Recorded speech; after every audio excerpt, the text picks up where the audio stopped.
कहानी का खुलासा।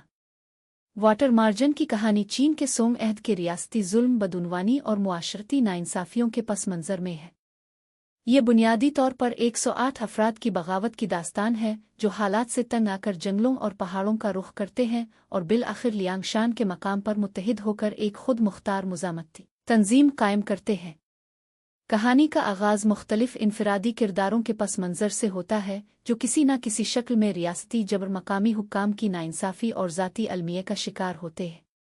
उनमें से हर एक किसी जुर्म और इल्ज़ाम की बना पर मफरूर होता है और बिलाखिर पहाड़ी मकाम लियांगशान पहुँचता है जो बगावत और आज़ादी का मरकज़ बन चुका होता है।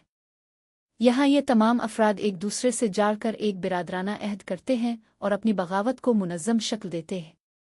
दास्तान में दिखाया जाता है कि ये गिरोह इब्तिदाई तौर पर अमीरों, जालिम जागीरदारों और बदउनवान हुक्काम के खिलाफ छापा मार कार्रवाइयाँ करता है। रफ्ता रफ्ता लियांगशान का ये गिरोह इतना ताकतवर हो जाता है कि मकामी हुकूमतों के लिए खतरा बन जाता है।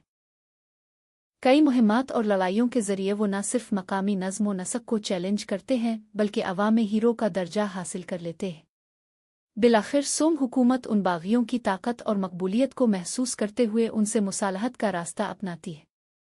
उन्हें आम मुआफ़ी दी जाती है और रियासती फ़ौज में शामिल होने की दावत दी जाती है ताकि वो सल्तनत के दुश्मनों, खुसूसन बैरूनी हमला आवरों और दाखिली बागियों के खिलाफ खिदमात अंजाम दें।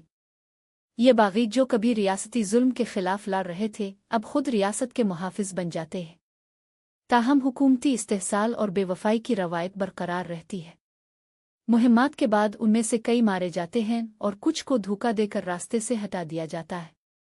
इख्तिताम तक लियांगशान का असल इत्तेहाद टूट चुका होता है और बेशतर रहनुमा तो मर चुके होते हैं या गोशा नशीन हो जाते हैं। अगर आपको ये वीडियो पसंद आई हो तो वीडियो को लाइक और हमारे चैनल को सब्सक्राइब ज़रूर कीजिएगा। इस इनायत पर हम आपके बेहद ममनून होंगे।